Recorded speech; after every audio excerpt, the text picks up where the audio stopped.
because not only will I make the excuse that history repeats itself and that warrants these events to take place again, but the task J.J. Abrams had with this movie, I would say, is one of the most important movies of the 21st century. And when I say that, I mean of what he was able to pull off. Because he reignited, my personal opinion, the greatest film franchise ever put on screen. And he brought back old fans by gaining their trust back after the prequels. Because a lot of people like lost faith in Star Wars after the prequels. Brought back the old fans while also introducing a new generation to this story.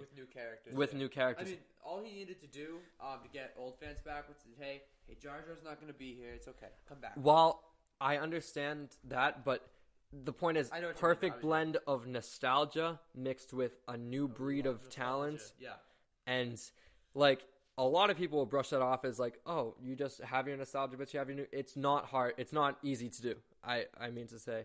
And the way he pulled this off is nothing short of magnificent. I've gone back and watched... Force Awakens I've probably watched the most out of any Star Wars movie, which sounds ridiculous, but I saw it 3 times in theaters, most times I've ever seen a movie in theaters, mixed with owning it on Blu-ray, probably about 6 or 7 times at home.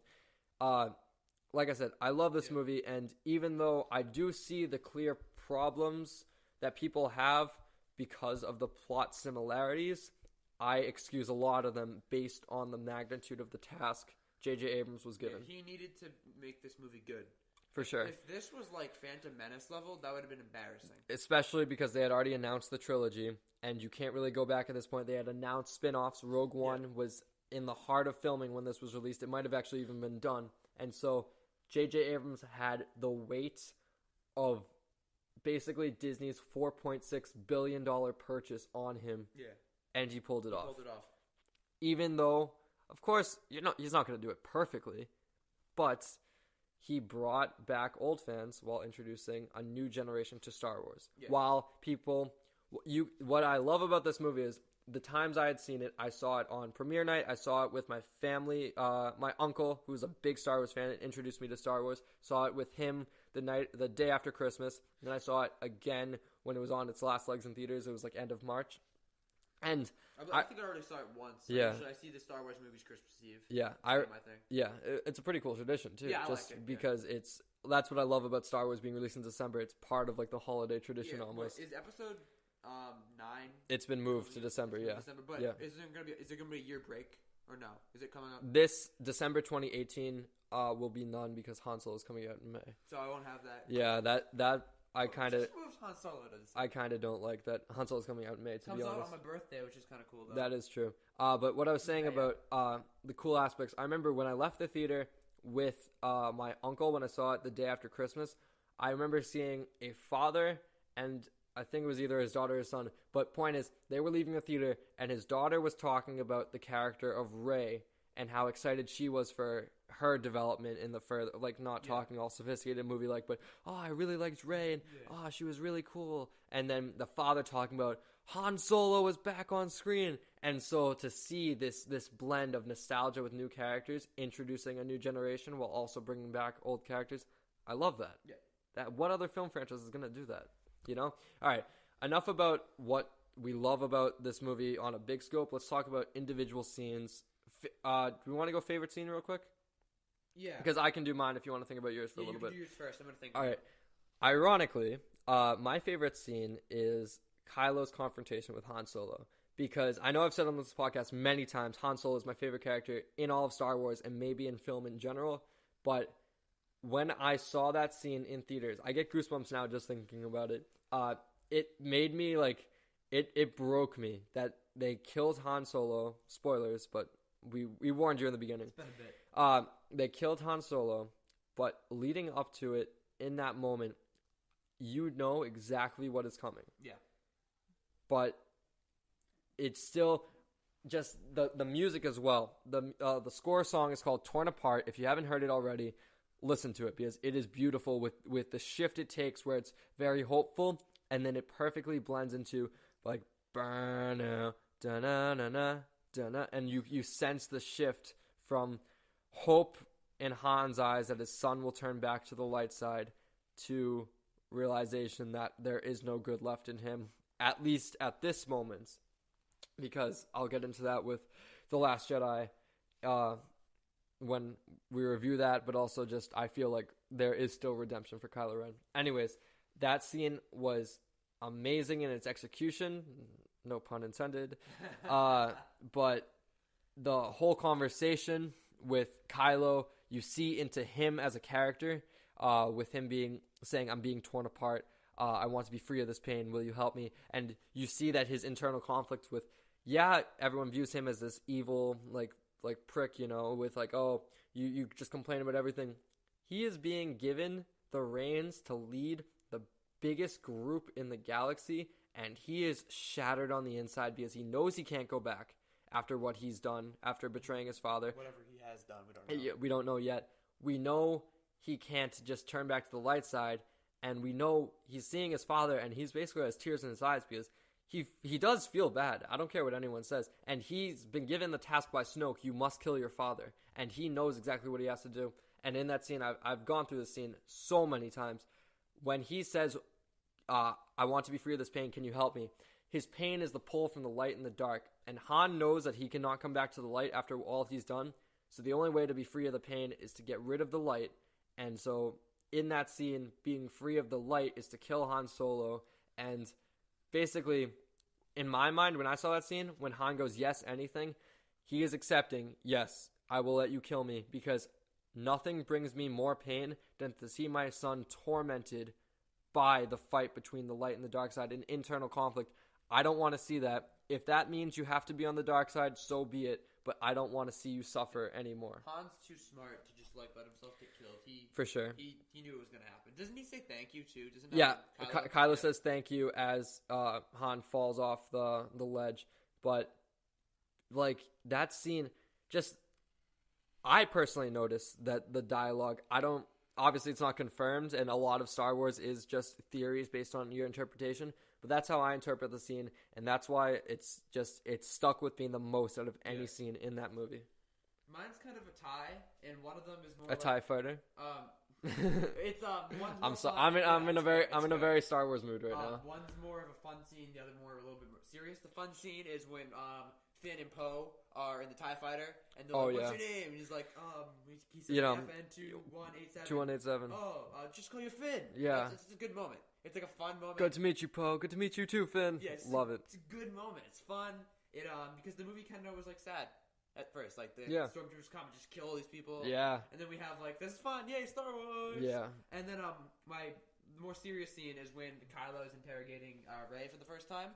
Magnificent scene. Yeah, because that's the first time Rey he's like, oh, Force, I can stop things. Yeah. Like she stops him from reading her mind. The shift in the control in that scene between Kylo and Rey. At the beginning, she was really scared and stuff. And she calms down and she's able to She freaks him out. Yeah, he is terrified. He was like hyperventilating after when he's like, "You'll never be as strong as Darth Vader." He hasn't dealt with any Force people since whatever he's done with Luke. Yeah. So he's like, "Oh crap, there's someone else who could be just as strong as me." Exactly. It's just a good parallel because Kylo, the parallels between Kylo and Rey are magnificent. He thinks he has so much power, and he does, but he's also a big baby about it.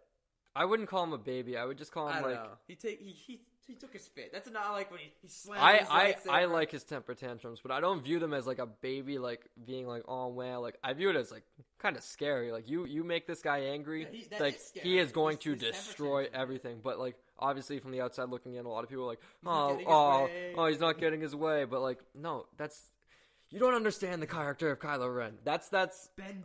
Yeah, oh my god, yeah, Ben Solo is his real name actually. But oh my god, just we named the dog Kylo. Yeah. That was that on Twitter or something? It was on Bad Father Han Solo. It said, yeah. Your name's Ben. We named the dog Kylo. Yeah, that was so funny. But yeah, the character of Kylo Ren is why I'm excited for the new trilogy. Yeah, I would say I'm most looking forward to Kylo Ren in the next Absolutely, movie. That's who I'm looking forward to see. The character of Kylo Ren is so complex, and it's the most complex character. We know nothing about it. We know nothing about it. I feel his internal conflict And yeah, he's a bad guy, but I'm like, you know what? Do what you got to do. Like the time spent on this character is amazing. We didn't really delve into other characters. Finn, I think, is a good character. I like Finn. He's a little one note. Really like Poe. Poe is also a little he's pretty one note, but he's a side character, and he's the fun character. Finn has more than Poe because he has like his whole stormtrooper thing, which I think they're gonna delve more into in this. Yes, for sure. But I mean, we should talk about Rey. She's a really cool character. Really cool character. Her family hopefully will be expanded upon in The Last Jedi. We might even get confirmation on who she's related to. But the Force vision or Force dream that she has. So much to pick apart there. There's been so many times I've gone back. We'll wrap it up soon. We're just running out of time, but we have a lot to talk about still. We'll go it up real quick. Yeah, anyways, Rey, so much to talk about with her. Just her character is very interesting, and then her whole ending fight with Kylo. Yeah, it's important. While people are like complain and say, oh, she's a Mary Sue, she's too powerful. We don't know about Rey yet. Yeah. She might have prior training. She likely has prior training. And so that's something I really am excited to see explored in The Last Jedi. Then the droids are great as always. BB-8, amazing. BB great. Yeah, absolutely. And C-3PO. And R2-D2 comes back. Yeah, in it for a little bit, both of them. And then Maz is kind of cool. I like Maz. Maz was alright. I wasn't crazy about Maz because she was the one besides Snoke, but Snoke was a hologram, so I kind of let it go. She was the all CGI character, so I thought she kind of stuck out a little bit as different. And then Luke at the end. That scene, oh my god. I've been to Skellig Michael Island when I went on vacation to Ireland last year, and that was like the first thing I said I have to see. I have to see Skellig Michael in person. Oh, did you really? Yeah, I've seen it in person. Awesome. It's a breathtaking view, but also to know like they filmed Star Wars here. Like I also ate it. Did you do like a little pose or something? I didn't get to go on the island. We only could take a boat ride around it, but it's huge in real life. I also got to go to the bar / restaurant that off the coast, it's in Kerry, which is Southern Ireland, where Mark Hamill would go for like a pint after shooting. That's cool. So that was pretty cool. There were pictures of him like hanging out with local people, and so seeing Skellig Michael in person was amazing. But just Skellig Michael in the scene is beautiful. The music of her going up the steps, slowly transitioning into Binary Sunset. I'm getting chills right now just thinking about it. Luke turns around, takes off his hood. I remember seeing this. I was like that's Jesus, man. Like Jesus, when I first saw it, that is Force Jesus right there. And then obviously it ends there, where second Star Wars movie left on a cliffhanger essentially, because obviously Empire Strikes Back ends with them just looking out into the supernova. Yeah. You know, Vader's his father. We don't know what's going on, but this movie was amazing. Quick score before we roll credits. I'm going to give it a 9 out of 10. It's a perfect welcome back for Star Wars. Absolutely. There's some weird stuff going on sometimes with, like, I guess maybe like the big squid guy. Oh yeah, it's a little weird. The Tauntauns. Yeah, but it's a very solid. Oh, movie. Also introduction of Han Solo. That seems magnificent too. It's a very solid movie, and as I said, it's a perfect welcome back. I'm a big decimal guy, and I'm gonna go 9.2 out of 10.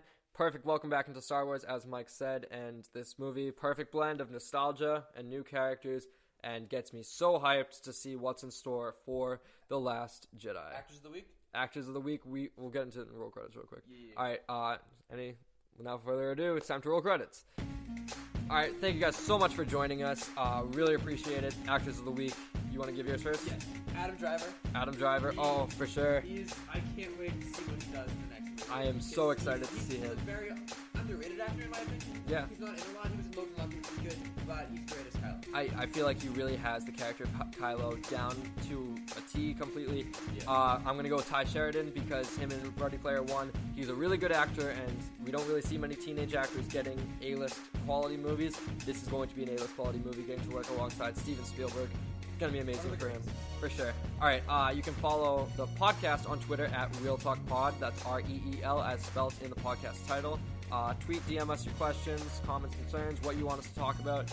We're done with Star Wars, so we need movie suggestions. Please hit us up in our tweets or in our DMs. Mike, where can we find you on Twitter? Everywhere, Twitter, Instagram, Mike Yells 25. With me, Liam Crowley 714, Twitter, Instagram, all the great stuff.